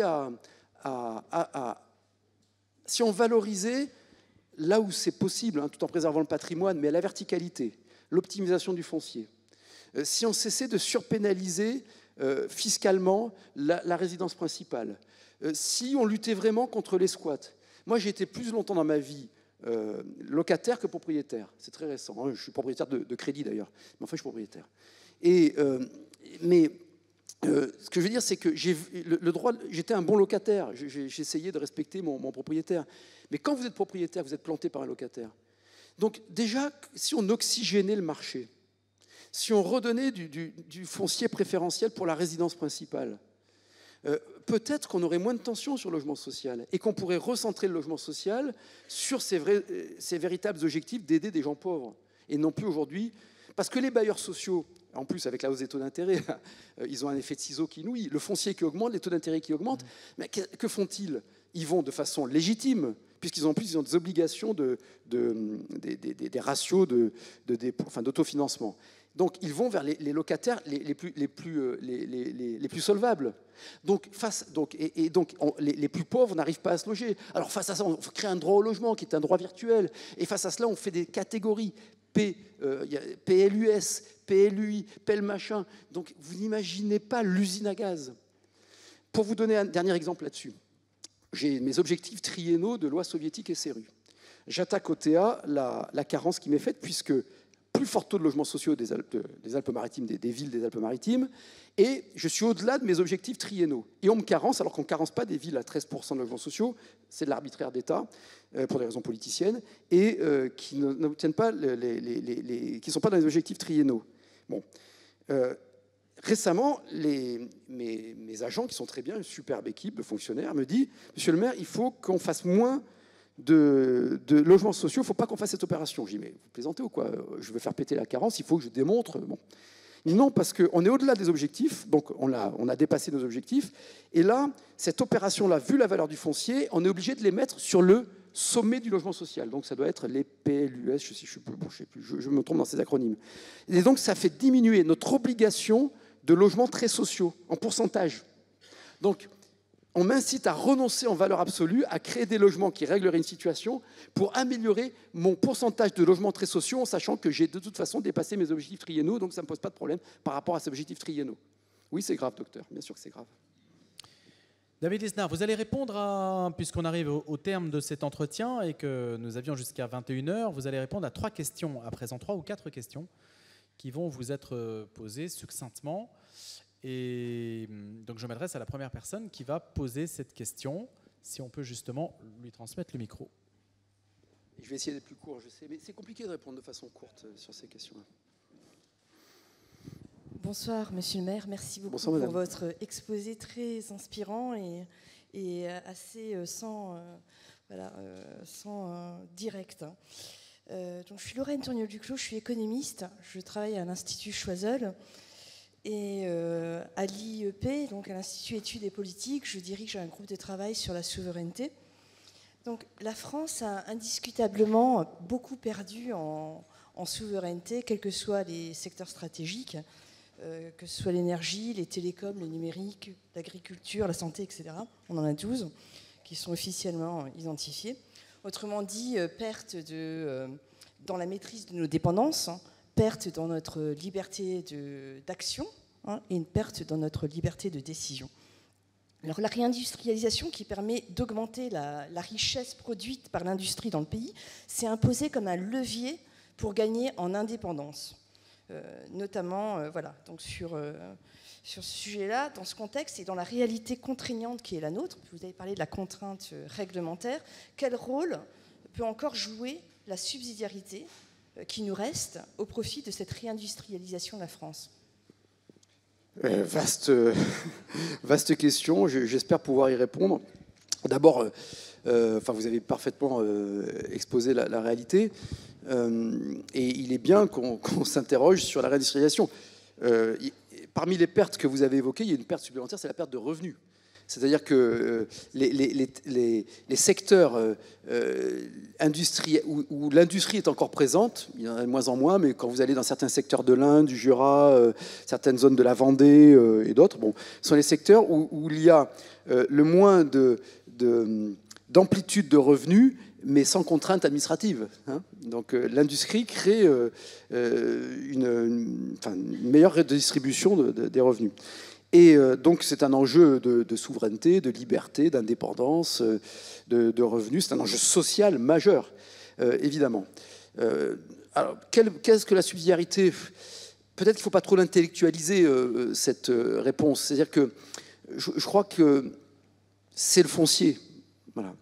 C'est-à-dire que la subsidiarité, c'est le foncier et la compétition fiscale. Vous comprenez? C'est-à-dire que si vous supprimez le lien qu'il y a entre les entreprises et le local, vous allez supprimer la motivation des élus à faire venir des entreprises. Pourquoi vous embêtez à faire venir une usine avec tout ce que cela implique d'externalités scolaires, alors que vous n'avez plus de foncier, routière, policière, d'éclairage, etc., de logement, si vous ne percevez plus de fiscalité sur cette... Et c'est là où certains libéraux se trompent complètement. Et j'en suis un libéralin, vous l'avez compris. Hein. Mais c'est que la sobriété fiscale et la baisse des prélèvements obligatoires viendra d'impôts clairement définis et directement connectés à ceux qui les payent, quoi. Enfin, il faut savoir à qui on paye des impôts. Moi, j'étais pour une part qu'on baisse l'IS à 20% national et qu'on laisse les intercommunalités qui ont le foncier, parce que c'est les intercommunalités qui ont l'accès au foncier, pouvoir lever un IS de 1 à 5. Ce qui nous permettait d'être compétitifs dans le pire des cas à 25, c'est-à-dire d'être encore compétitifs, ou à 1 4, enfin, il faudrait voir ça avec les économistes, d'être compétitifs en comparaison internationale en fiscalité sur l'IS. Et l'IS est plutôt un impôt assez pertinent. Voilà, c'est jamais, quand on le paye, c'est jamais pertinent l'impôt, mais plutôt pertinent, parce qu'il est en bas de compte d'exploitation et il n'est pas en haut. Mais, enfin, bon. Et donc, la subsidiarité, ce serait, bah oui, d'avoir une capacité foncière et de recréer un lien économique entre l'accès au foncier et aux externalités qui accompagnent l'industrialisation du terrain, de la viabilisation, de l'école, du logement, de la formation. J'ai la chance d'avoir à Cannes un CFA municipal. C'est un des rares en France, mais c'est merveilleux. On a une industrie, on a une entreprise, par exemple, d'hélices industrielle qui est leader mondial de la fabrication d'hélices, qui s'appelle France Hélice, qui est à Cannes-la-Boca. Dès qu'il y a un problème, et aujourd'hui, Dieu sait qu'il y a des tensions sur le marché du travail extrême, on crée une formation et on arrive à trouver X jeunes c'est à la fois soit de l'intelligence artificielle connectée à la robotique en imprimante 3D pour certains types d'hélices, soit de la chaudronnerie à l'ancienne. Mais on a les deux types, vous voyez. Donc voilà le type de subsidiarité, de pouvoir décider des formations très rapidement en connexion avec les chefs d'entreprise, d'avoir facilité l'accès au foncier et donc d'avoir une rapidité d'accès au foncier. J'ai dit tout à l'heure, c'est le premier problème de la réindustrialisation. Et une rapidité d'accès au foncier. Et troisièmement, d'avoir un lien fiscal, non pas pour augmenter la fiscalité et ajouter de la charge aux entreprises, mais pour créer de la responsabilité, de l'incitation et de l'émulation, et ensuite de faire de la compétition entre localités. Il faut qu'il y ait de la compétition. Il faut que la Vendée puisse se comparer au Jura, qui puisse se comparer à l'Ain, pour citer les 3 départements que j'ai utilisés tout à l'heure, qui sont 3 départements très performants en matière industrielle. Mais aujourd'hui, on en est très loin de tout ça. Et la compétition, c'est un mot qui est devenu un gros mot presque. Et pourtant, ça fonctionne plutôt pas mal, à condition qu'il y ait les règles du jeu et qu'il y ait de l'aménagement du territoire. C'est essentiel. L'aménagement du territoire est au local, est à l'action locale, ce que l'instruction publique est aux individus. C'est l'égalité des chances. Bonsoir, monsieur le maire. Bonsoir, monsieur. Je suis Stanislas Delarmina et administrateur de notre institut. J'anime les questions d'écologie, en particulier les réflexions que vous pourrez lire dans la revue qui vous a été donnée. Alors, j'ai envie de commencer par vous dire que j'ai apprécié votre nuance entre ce que vous avez appelé la décentralisation qui est descendante et la subsidiarité qui est un pouvoir ascendant à partir de la responsabilité des personnes. Or, vous avez pris beaucoup d'exemples en vous plaignant du maquis institutionnel, des exemples qui ont trait à l'écologie. Or, me semble-t-il, est-ce que vous croyez qu'il y aura un changement possible si on n'inverse pas jusqu'à l'information des citoyens en matière de connaissances. C'est-à-dire qu'aujourd'hui, l'information, elle est descendante et non pas ascendante. Elle est descendante du sachant vers l'apprenant. Et donc, j'ai une question que nous développons dans notre institut sur laquelle je voudrais avoir votre avis. C'est en venir à l'idée des Américains qui ont mis en place ce qu'ils appellent le dialogue des équipes bleues et des équipes rouges. Les équipes bleues, c'est en général le consensus, c'est la couleur du consensus, donc c'est l'idée qui se fait autour d'un consensus, et Dieu sait qu'en écologie, on est bourré de consensus. Mais les États-Unis essayent, parce qu'ils n'y arrivent pas forcément très facilement, mais de développer la parité budgétaire vers des équipes rouges qui auraient vocation à démontrer le contraire du consensus. De manière à ce que, petit à petit, il y ait des débats contradictoires entre les consensuels et les dissensuels, et ceux qui ont des visions alternatives, et que, bien entendu, cette parité budgétaire soit assortie d'une obligation des uns et des autres à débattre publiquement et longuement, de manière contradictoire, dans des médias. Eh bien, ma question, elle est la suivante. Est-ce que vous ne croyez pas que ce serait le moyen que les individus se fassent leur propre idée grâce à des débats contradictoires, à condition, bien entendu, que les dissidents ne soient pas des amateurs, mais qu'ils soient soutenus. La subsidiarité, ça veut dire aider, soutenir toutes les visions. Alors, merci. J'espère avoir compris. J'ignore. Alors, merci d'abord parce que je vais me renseigner sur ces équipes bleues, équipes rouges. Alors, je réagis vraiment à chaud et de façon, ça organise un peu ma pensée. Mais bon, déjà, moi, je crois quand même qu'à la vie, il y a des sachants, voilà, et qu'il y a des domaines qui nécessitent des années d'expertise, d'apprentissage, etc. Bon. Ensuite, je crois à la démocratie. Donc, je pense que les sachants doivent se mettre au service de la compréhension commune et du bien commun. Et c'est ça le bien commun, qui est aussi un des éléments de notre réflexion. Troisième élément, ce que vous dites souligne la grave crise civique que j'évoquais tout à l'heure. C'est-à-dire que, et bravo aux Américains qui font ça, mais qu'on en soit presque obligé de faire des équipes rouges et des équipes bleues pour recréer de la controverse civile, pour recréer de la raison critique. Dans un ouvrage que je vous incite à acheter, puisque j'ai des droits dessus, deux ouvrages, donc il y a deux ouvrages que vous devez acheter, obligatoires, ils ne sont pas chers en plus. Un, c'est chez l'Harmattan, qui s'appelle « Refaire communauté pour en finir avec l'incivisme », co-rédigé avec Jean-Michel Arnaud, et un autre que j'allais évoquer qui s'appelle « La culture nous sauvera », qui est plus récent, à l'édition de l'Observatoire, que j'ai écrit avec Christophe Tardieu. Et dedans, il y a tout un chapitre que j'ai rédigé sur l'éducation artistique et culturelle et sur l'instruction scientifique. La raison critique, la philosophie, la confrontation des idées, la différence entre corrélation, coïncidence et causalité. À chaque fois. Bon. Donc, ce qui est certain, c'est que retrouver une légitimité de l'action passera par ce type de débat. Je le pressens, ça. Mais la difficulté, c'est que dans in concreto, comme on dit en droit, dans la réalité, quand vous essayez... En tout cas, moi, j'ai dès que on a fait beaucoup de démocratie participative à Cannes, il y a quand même un biais, c'est que ce sont toujours les mêmes qui viennent, qui s'intéressent et qui sont des militants, d'un côté ou de l'autre. Je ne suis pas pessimiste. Je pense qu'on peut... Laetitia Stroche-Bonnard, je citais tout à l'heure, a beaucoup travaillé sur ces questions-là, avec d'autres d'ailleurs. Je crois beaucoup aux communautés locales, si vous voulez. Beaucoup, beaucoup, beaucoup, beaucoup. Mais on n'a pas trouvé la formule pour l'instant pour éviter il ne faut pas que ça affaiblisse la démocratie représentative. Il faut que ce soit un élément qui renforce la démocratie représentative, qui, elle, seule, est capable de travailler dans la temporalité. Dans le temps. Le rapport au temps a besoin d'être redéfini, mais c'est une discussion plus philosophique. Voilà. Bon, il faut que j'essaie de comprendre tout ce que vous m'avez dit, parce qu'autrement, ça sera on a retrouvé la 7e compagnie, le fil bleu sur le bouton rouge, et puis à la fin, le pont explose au mauvais moment. Voilà. Ben oui, parce que j'ai des références cinématographiques quand même, en venant de Cannes, vous l'avez compris. Oui, donc pour la 3e question... Donc, mais je ne vous ai pas répondu de façon assez complète. Hein. Voilà, je suis navré, je vous prie de m'excuser. Il faut débattre avec Stanislas. Donc pour la 3e question, je suis Tristan Diefenbacher, je suis fonctionnaire au ministère de l'Agriculture, donc je partage tout à fait votre analyse de la situation de l'État et puis de l'action publique. Je voulais vous poser une question... Regardez donc, sur les herbicides et les pesticides, les délires dans lesquels on est. Je suis déjà convaincu.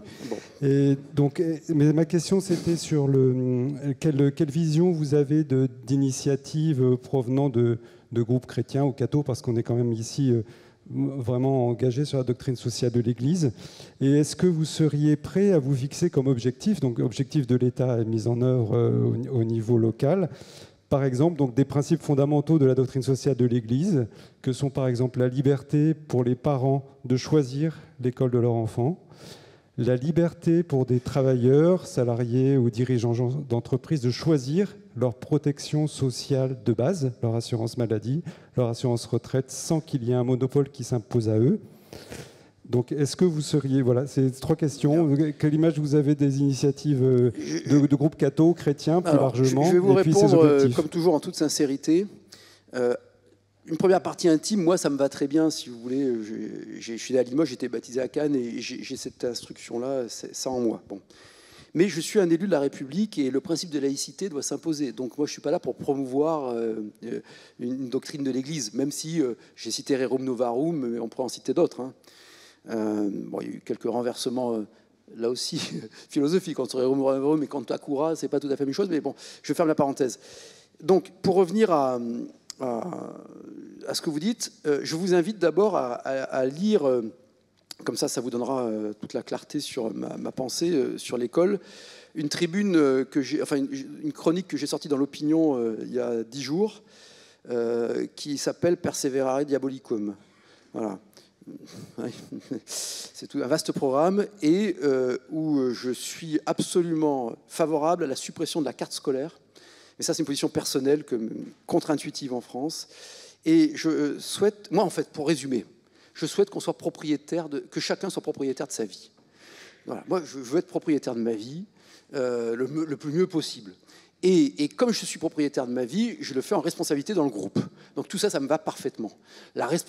Le civisme, le bien commun, la responsabilité sur l'espace public, qu'il soit au sens métaphorique du terme, le débat public, ou au sens physique du terme, je ne pas jeter un papier par terre. Moi, je viens d'une famille modeste, pauvre. Alors, je sais que chacun s'invente une vie, mais c'est vrai, vous pouvez le vérifier.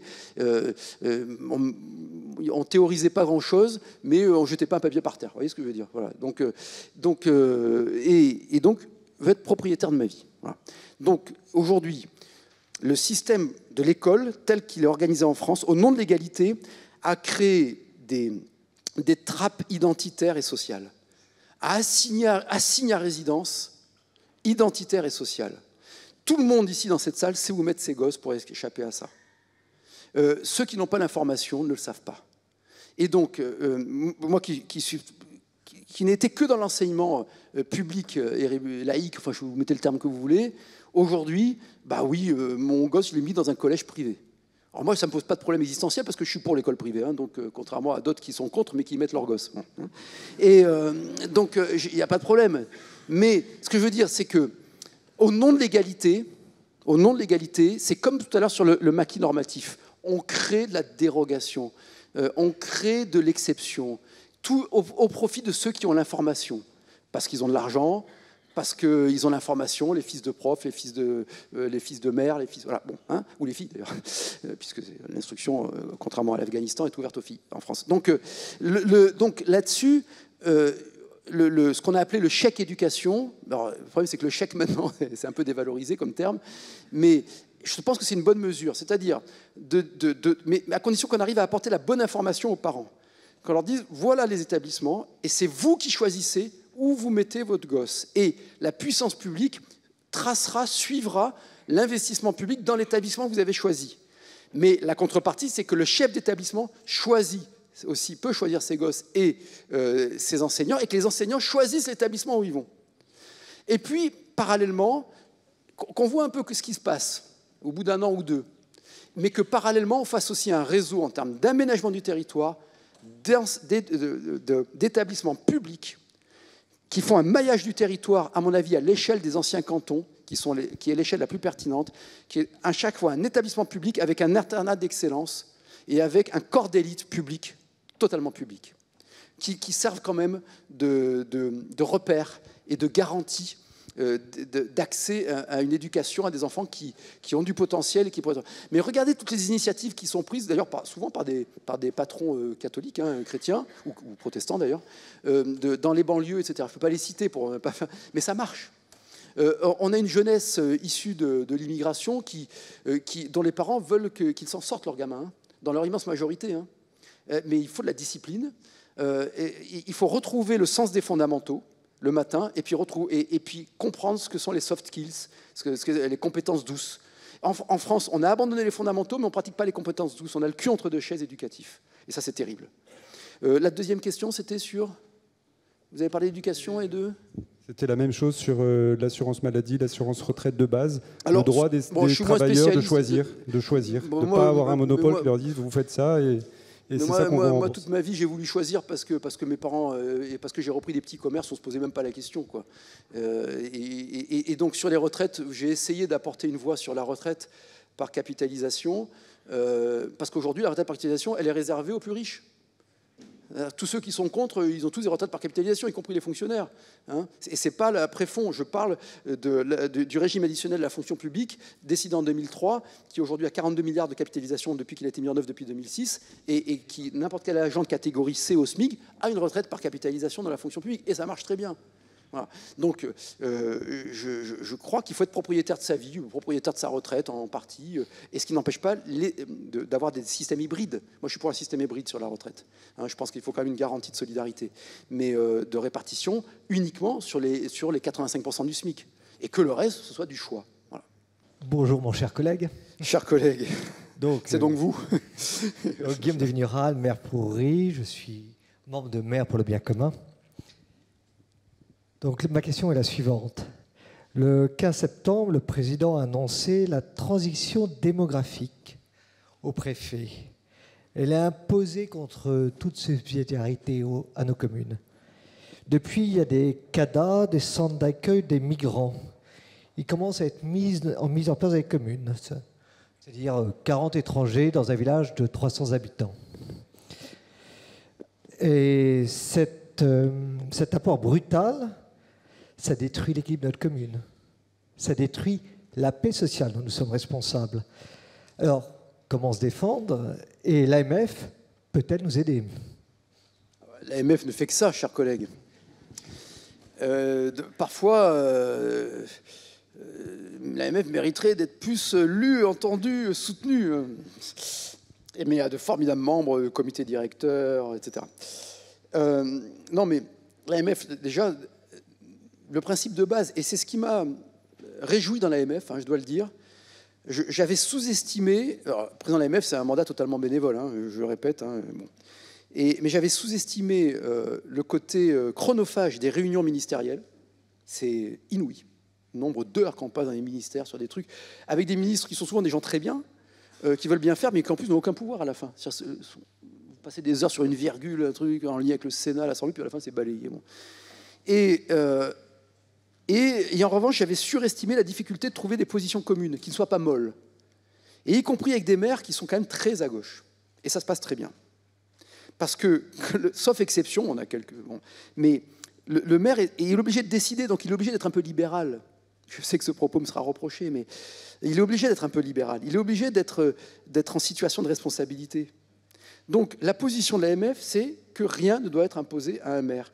Que le maire est mandaté, c'est ça la subsidiarité. On a un mandat ascendant, c'est-à-dire que nous sommes des habitants, parmi les habitants, mandatés par les habitants, et que nous rendons compte aux habitants et à la loi, à l'état de droit. Voilà. On doit respecter la loi et on doit rendre des comptes aux habitants. Donc on ne doit pas... Qui est ce haut fonctionnaire qui peut décider qui va habiter chez nous? La position, elle est très claire, l'AMF, là-dessus. Transpartisane, pas de problème. Vous remarquerez à quel point le mot transition est utilisé à toutes les sauces aussi. Il n'y a plus un colloque où on ne parle pas de transition. Transition accélérée. J'appelle à un peu d'humilité historique. Pas vous, hein, mais l'après-guerre, ils ont connu une sacrée transition démographique avec l'exode rural en 10 ans. Hein. On est passé d'une société rurale à une société urbaine. 14-18, il y a des sacrées transitions générationnelles avec des classes d'âge qui se font décimer. La transition du train, la transition de l'eau potable, enfin bon, voilà. Donc je crois qu'il faut faire attention. La vie est transition par définition. C'est très bergsonien d'ailleurs si on faisait de la philo. C'est l'élan vital. Voilà. Et pour revenir à votre question, ce concept de transition démographique, il est affligeant parce qu'il donne raison à ceux qui théorisent le grand remplacement. Il est quand même très effrayant, ce concept, porté par quelqu'un de l'extrême centre. C'est très effrayant. Ça donne raison à des extrémistes de droite, si vous voulez. Je le note au passage. S'il y a transition, ça veut dire quoi, transition démographique? En revanche, on a un devoir d'accueil, c'est autre chose. Mais pour accueillir, et François-Xavier Bellamy est merveilleux, comme dans tout ce qu'il dit de limpidité, il faut une demeure. Donc il faut des murs, il faut ouvrir la porte, il faut accueillir, il faut que l'accueillant respecte celui qui l'accueille. C'est assez simple. Donc ça renvoie à la politique migratoire et qui appelle la conscience chrétienne. Hein, la politique migratoire, elle appelle la conscience chrétienne. C'est évidemment la solidarité et l'accueil, la charité, valeur théologale, s'il en est, absolue, avant même l'espérance et la foi, c'est la charité qui tient tout, mais charité bien ordonnée. Donc l'ordre juste, comme disait Ségolène Royal, à juste titre, et qui était un concept démocrate chrétien. Donc, que vous dire de plus? Non, vous n'allez pas vous voir imposer, surtout qu'il y a des maires qui sont pour l'immigration, donc qu'on commence par cela. Hein, bon. Et ensuite, moi, si vous voulez, Cannes a une grande tradition d'accueil. Donc, on a accueilli là, beaucoup d'Ukrainiens, on a accueilli des Syriens, des Afghans, Capverdiens, etc. Quand l'accueil est choisi, ça se passe très bien. Mais c'est comme tout, c'est une question de proportion. L'intégration puis l'assimilation républicaine ne peuvent se faire que s'il y a un respect quantitatif. Le quantitatif préfigure le qualitatif. Non pas que les gens ne soient pas de qualité, parce que ce serait chaque individu a son parcours et sa dignité. Mais on a besoin quand même d'un substrat commun dans la République. Et c'est là où le libéralisme primaire ne suffit pas. Il faut un substrat commun et donc on en revient à l'école. Aujourd'hui, c'est aujourd'hui qu'il n'y a pas de mixité. Mais il n'y a pas de mixité parce qu'il y a des ghettos urbains et parce qu'il y a la carte scolaire. Voilà. Donc ça renvoie à les maires doivent au contraire choisir le peuplement. On aura beaucoup de moins de problèmes sur les logements sociaux si on choisit le peuplement. On ne choisit plus le peuplement. Voilà la position de l'AMF et qui est la mienne. Merci beaucoup David Lisnard d'avoir participé à cette... On a parlé d'ordre. Alors, allez-y. La subsidiarité, c'est pas l'anarchie, monsieur. Oui, apparemment, là, c'est le coup d'État, c'est plus la subsidiarité. On peut applaudir monsieur le maire.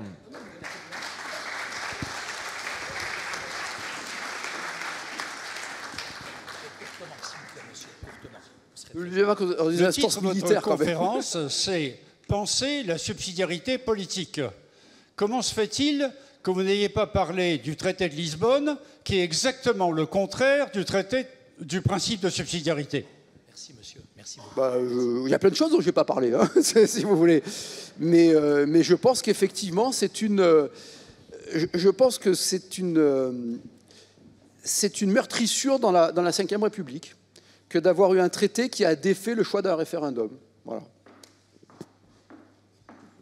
Pour une fois, j'ai été court.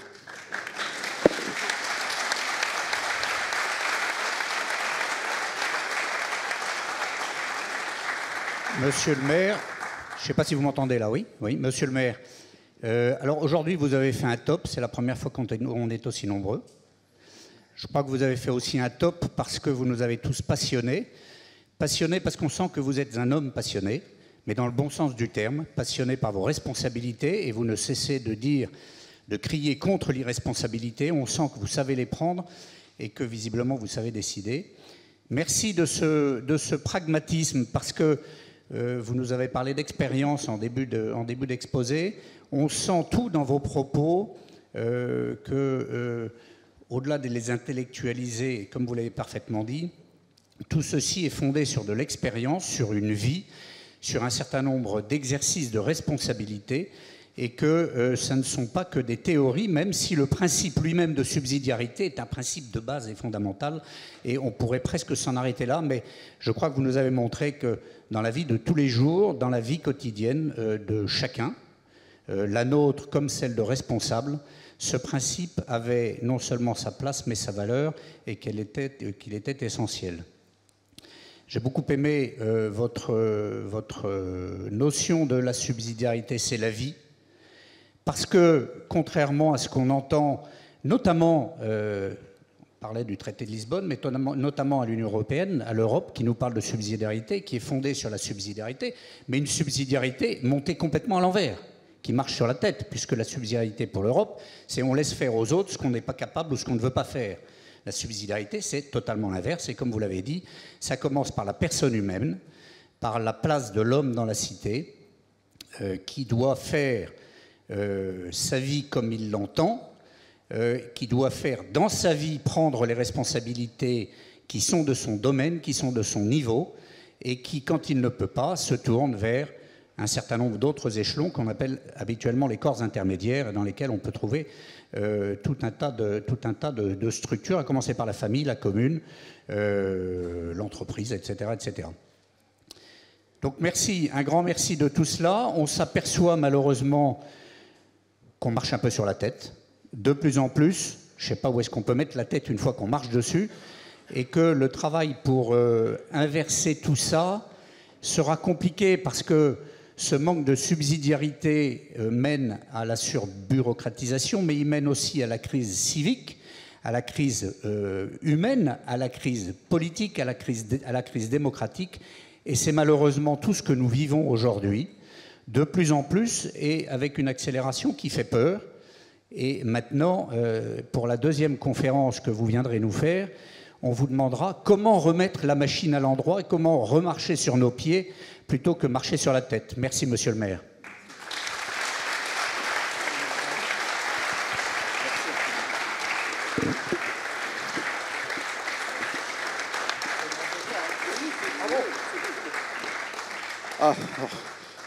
Vous en tirez pas. Bon, j'espère que vous viendrez aussi nombreux la prochaine fois. Voilà. Une bonne façon de remettre dans le bon état, c'est d'adhérer à Nouvelle Énergie, qui est mon parti politique, et où nous produisons un certain nombre de notes voilà, sur l'école, sur un certain nombre de sujets, et on est en train de travailler vraiment sur un corpus que j'espère de référence. Il y a une multitude, moi je ne suis ni pessimiste ni optimiste, parce que je crains que notre pays ne sombre dans la violence, mais je vois aussi toute l'énergie qu'il y a dans le pays, partout. Une capacité d'innovation, des fondamentaux qui restent extrêmement solides. Et puis ensuite, oui, le parcours de vie, la théorie, il faut de la théorie, il faut de la conceptualisation, autrement on s'assèche intellectuellement, mais il faut de la pratique. Parce que je vais finir avec deux citations, non pas par coquetterie, mais parce que c'est une façon pudique de se placer derrière d'autres qui ont réfléchi avant moi. Jean-François Revel, qui était un libéral plutôt de gauche, comme il se disait, mais un jour avait dit ou écrit, et ça m'avait marqué, avait dit « L'idéologie, c'est ce qui est réfléchi à votre place ». Donc il faut faire très attention, et il y a quand même la réalité s'impose toujours à nous à un moment donné. Et ensuite, un autre grand penseur que j'adore, qui est Pierre Desproges, qui disait « J'en ai assez, je vais aller vivre en théorie, car en théorie, tout va bien ». Merci à vous.